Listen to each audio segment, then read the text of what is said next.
1장 하나님의 무한성 5절부터 7절까지 함께 나누시겠습니다. 읽어주시겠습니다. 하나님에게 새로운 것은 없으며 질서 우주의 어떤 사건도 놀라운 일이 아닙니다. 예, 우주 아버지께는 새로운 것이 없죠. 왜냐하면 현재가고 미래가 한꺼번에 다 파악되는 과정이고, 또 유니버스라고는 우주가 이제 질서가 잡히게 되면 코스모스가 됩니다. 코스모스라고 하는 질서가 잡히는 우주에서 어떤 사건이 일어나도 하나님께 놀라운 일이 될 수가 없습니다. 그 다음에요. 그는 영원성의 순환에 사십니다. 하나님께로부터 나와서 다시 하나님께로 돌아오는 이런 절대성, 영원성, 무한성 등의 영원성이 순환 가운데 내주하시는 사시는 분이 바로 하나님이시라. 이사야서 57장 15절에 말씀하고 있습니다. 계속요. 그는 시작의 시기도 없고 끝의 시기도 없습니다. 계속요. 하나님께는 과거도 현재도 미래도 없습니다. 계속요. 모든 시간은 어느 순간에도 존재합니다. 과거나 현재나 미래도 미래라고 하는 모든 시간은 하나님 앞에서는 어느 순간에도 늘 존재하는. 계속 읽어주시겠습니다. 그는 위대하시며 유일하게 스스로 계십니다.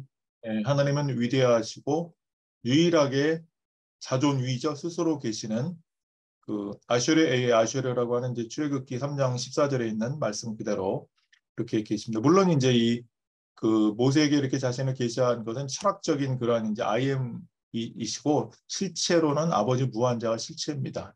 6절 첫 번째 읽어주시겠습니다.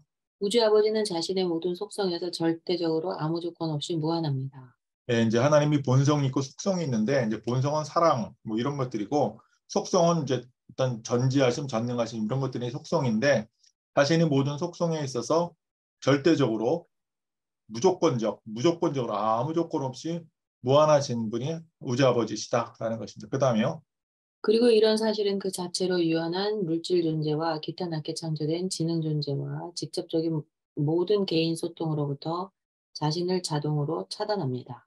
우주 아버지는 자신의 모든 속성에 있어서 절대적으로 무한하고 무조건적으로 무한하기 때문에 유한한 물질 존재와 소통할 수가 없는 거죠. 그냥 기본적으로 기타 낮게 창조된 지능 존재와 이제 뭐 기타 낮게 창조된 지능 존재다 그러면 예를 들어서 무슨 인간보다 좀 나은 중도자들 그보다 좀 나은 뭐 사노빔, 케루빔, 세라핌 뭐 이 정도 아니면 또 그 위 뭐 이렇게 얘기할 수 있는데 이러한 모든 물질 존재나 기타 낮게 창조된 지능 존재들은 하나님과 직접적으로 개인적으로 소통할 수 있는 그 자체가 성립이 안 되는 이유는 여기는 유한하고 여기는 무한하잖아요. 그러니까 이제 무한과 유한이 한꺼번에 소통할 수 있는 길 자체는 직접적인 길은 이제 불가능한 차단이 되어 있는 자동으로 차단된 상태다. 그렇게 얘기를 하고 그럼에도 불구하고 하나님은 모든 창조물들의 아버지시니까 자녀로 보시려면 소통을 해야 되니까 소통하려면 어떻게 되는가 소통하는 세 가지 길에 대해서 얘기를 해주고 있습니다. 첫 번째요. 그리고 이런 모든 것이 정해진 대로 그의 다양한 창조물들과 접촉하고 소통하기 위한 그런 준비가 있어야 하는데 네, 이제 하나님께서는 이렇게 무한한데 무한한 존재가 유한한 존재하고 접촉하고 소통하려면은 접촉할 수 있는 준비, 소통하는 준비가 있어야 되는 거죠. 왜냐하면 하나님이 창조하신 존재들은 다양한 창조물들은 거의 대부분 아무리 지적인 존재라 할지라도 유한한 존재이기 때문에 하나님과 직접적으로 소통할 수 있는 길이 없는 것이죠. 왜냐하면은 아버지께서 이제 그렇게 정하신 대로 정해진 대로 오데인드 된 어떤 이제 그렇게 예정하신 그런 상태대로 준비가 세 가지가 있는데 첫 번째 읽어주시겠습니다. 첫째 완전한 신성이면서 바로 행성 인류의 인간 본성에도 참여하여 너희 중 하나가 되고 너희와 함께하는 하나님의 천국 아들들의 고유성들로 계속요. 이런 식으로 이를테면 하나님의 아들과 사람의 아들로 상호 바꿀 수 있다고 불렸던 미가엘의 증여에서 일어났듯이 하나님이 인간이 됩니다. 네, 이제 하나님께서 인간들과 소통하기 위해서 첫 번째는 하나님이 인간이 되시는 거죠. 하나님이 인간이 되신 미가엘의 증여죠. 우리 예수님과 같이 이렇게 인간으로 오시는 겁니다. 그렇게 해서 인간들과 소통하고 이제 접촉한다라는 것이 첫 번째 불가능한 그러한 무한성이 유한성과 접촉하기 위해서는 이렇게 하나님이 인간이 되셔서 그렇게 소통하고 접촉하신다라는 것이죠. 그래서 예수님과 같은 분이 어떤 분인가? 하나님의 천국 아들들이 고유성이죠. 하나님의 천국 아들들이 바로 이제 미가엘 계열의 그 창조주 아들들을 말하는 것입니다. 지역우주, 자신이 지역우주들을 다 창조하시는 이 창조주, 이분들이 바로 첫 번째 하나님이신데 이 하나님이 인간이 되시는 그런 길을 통해서 하나님이 인간들과 소통하고 접촉한다는 것입니다. 그래서 이 예수님과 같은 창조주 아들들은 어떤 분들이냐면은 완전한 신성을 가지고 계시면서 바로 행성 단계인 인류의 인간 본성으로 그대로 참여하셔서 그런 인간 본성을 가지고 우리 인간들이 하나가 돼가지고 우리들 중에 한 명으로 오시는 거잖아요. 우리 인간들 중에 한 존재로 하나가 되고 또 우리 인간들과 함께하는 그런 하나님의 천국 아들들이 고유성들로 하나님이 인간이 되신다라는 것입니다. 이런 식으로 이를테면 이 예수님과 같은 이러한 창조주 아들들은 하나님의 아들이라고 불리기도 하고 사람의 아들로 불리기도 하죠. 하나님의 아들 신자죠. 사람의 아들 인자입니다. 우리 예수님만 해도 가이사랴 빌립보에서 그 이전에는 사람의 아들로 부르다가 가이사랴 빌립보에서 베드로의 신앙 고백 이후에는 하나님의 아들로 이제 자신을 이제 그렇게 부르도록 오케이 하시죠. 그래서 하나님의 아들로 불리기도 하고 사람의 아들들로 불리기도 하고 이렇게 상호 바꿀 수 이렇게 하나님의 아들로 사람의 아들 상호 바꿔서 부를 수 있었던 그런 미가엘, 그런 창조주 하나님이 증여를 통해서 우리 인간들 속에 사건으로 일어난 것처럼 하나님의 인간이 되는 과정을 통해서 그렇게 우리 창조물들과 접촉하고 소통하는 것이 첫 번째 방법이다. 두 번째는요. 둘째 무한령의 고유성들, 다양한 계층의 세라핌 무리와 다른 천상의 지능 존재들이 있어서 낮은 기원의 물질 존재들에게 가까이 다가가 아주 여러모로 그들을 보살피고 그들을 위해 봉사합니다. 이제 두 번째는 세라핌 천사들로 내려오신다 이거죠. 삼위일체 중에 3위에 해당되시는 분이 바로 무한령인데 무한령이 고유성들, 무한령이 창조한 그러한 존재들이 많죠. 물론 이제 이 지역구조에서는 무한령이 따님이신 성령께서 다 창조하십니다. 그분들이 누구냐? 다양한 계층의 세라핌 무리들이고 다양한 계층의 다른 천상의 지능 존재들이다. 이런 존재들이 이제 인간들에게 오는 거예요. 그 대신 여기 이분들은 인간 밖에서 오는 거죠. 이제 예수님도 우리 인간 밖에서 인간으로 오시고 하나님 인간으로 오신 거고 이거는 천사들로서 우리 인간 존재 밖에서 이제 자신이 그런 임무를 띠고 우리들에게 다가오시는 분들입니다.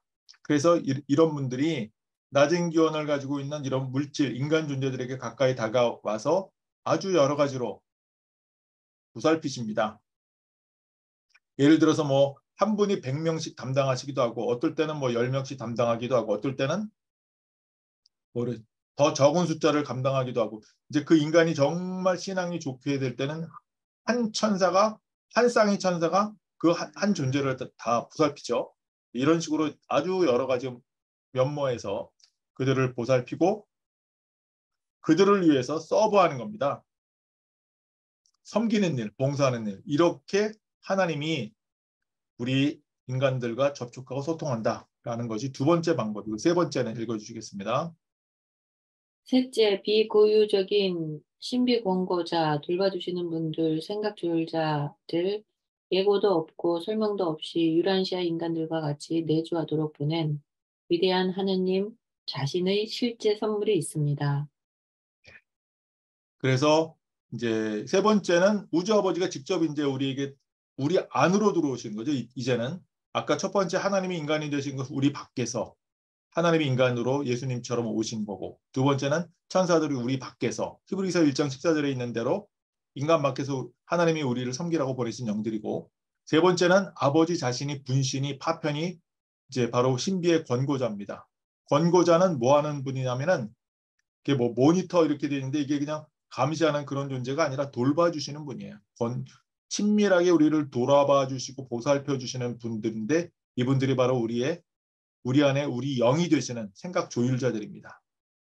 그래서 일반적으로 보통 자기가 태어난 날로부터 2134일째 되는 날 이제 인간 안에 들어오시죠. 지금 현재 우리 지구에 살고 있는 인간들에게는 예수님께서 2000년 전에 이제 7번 징계를 마치고 이제 승천하셔서 자기 영, 진리 영을 우리 모든 존재들에게 부어줬기 때문에 이런 혜택을 우리가 누리고 있는 건데 일반적으로는 5살 10개월 때 10개월째 들어오십니다. 그래서 이 신비 권고자가 우리 안에 들어오셔서 우리하고 융합하려고 기대하고 계시는 거죠. 융합이 끝나면은 고유적인 존재가 되는데 융합이 안 된 상태는 비고유적인 상태라고 볼 수가 있습니다. 그래서 잠재적인 하나님의 영이죠. 잠재적인 그런 상태로 우리 안에 계시는 겁니다. 그리고 우리가 융합이 끝나면은 실제적인 그러한 이제 고유성을 갖게 되지만 그 이전에는 비고유적인 그런 잠재적인 상태에 계시는 분이 바로 생각조율자입니다. 이 생각조율자가 우리 안에 들어올 때는 예고도 없이 들어옵니다. 설명도 없이 들어옵니다. 이러한 지구에 살고 있는 인간들처럼 이러한 생각조율자가 우리 인간들이 어디에 내주하는 그 지성에, 우리 마음에, 우리 심령에, 심정에 내주하시는 겁니다. 같이 사는 거예요. 그래서 내주하도록 하나님 자신이 자신의 영을 보냈습니다. 그렇게 위대한 하나님 자신이 보내신 실제 선물이 있어서 하나님이 우리와 접촉하고 하나님이 우리와 소통하신다라는 것입니다. 이 생각지울자 하나님이 영을 뭐라고 부르냐면 하나님이 사랑이라고 그러고 인간이 하나님의 형상대로 지음받았다라고 말하는 의미가 바로 이 의미입니다.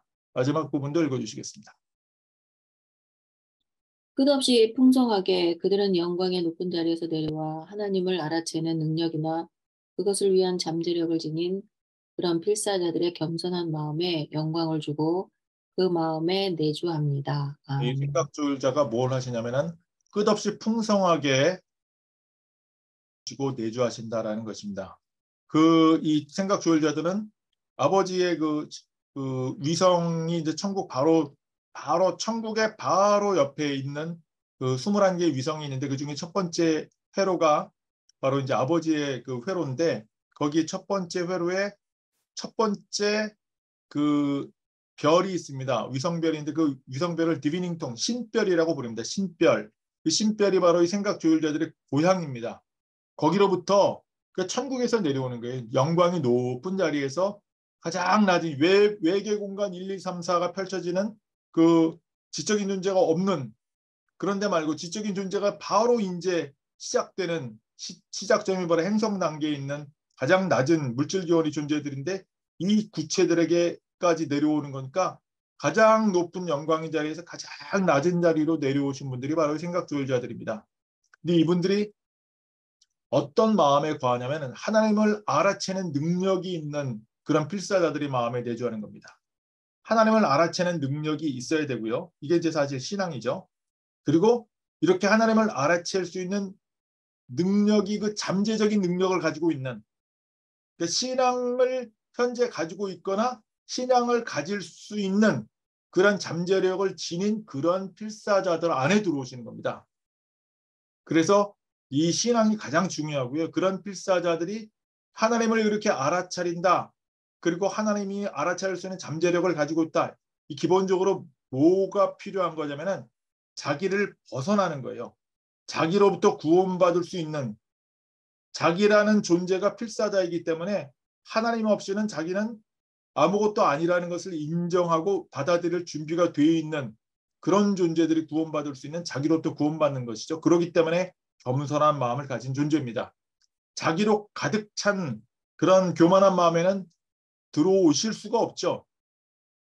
왜냐하면 하나님을 알아챌 수 있는 능력이 없기 때문에 그렇습니다.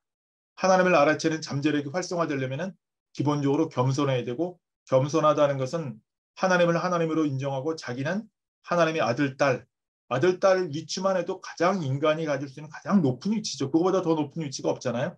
근데 자기가 하나님이 되려고 막 하고 하나님을 무시하려고 하고 그렇게 되면 겸손한 마음이 아니잖아요. 하나님을 알아채는 능력이 아니라 벗어나야 될 자기 안으로 더 자기로 가득 차 있는 그런 마음들에게는 거하기가 어려운 거예요. 그래서 이 겸손한 마음, 자신을 필사자로 낮추고 반드시 죽을 수밖에 없는 인간에 불과하다는 것을 인정을 하고 하나님을 인정하고 하나님을 알아채고 하나님을 아버지로 모시는 그러한 하나님을 사랑하고 하나님께 충성할 수 있는 그러한 자세가 되어 있는 그런 겸손한 마음에 찾아오셔서 그 마음에 영광을 주십니다.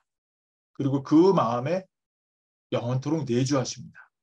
그렇게 하나님이 우리 불가능했던 이 유한자, 무한자가 유한자하고 소통하는 세 번째 길은 바로 이 생각조율자를 통해서 그렇게 접촉하고 내주하신다라는 것이 7절까지의 내용이었습니다.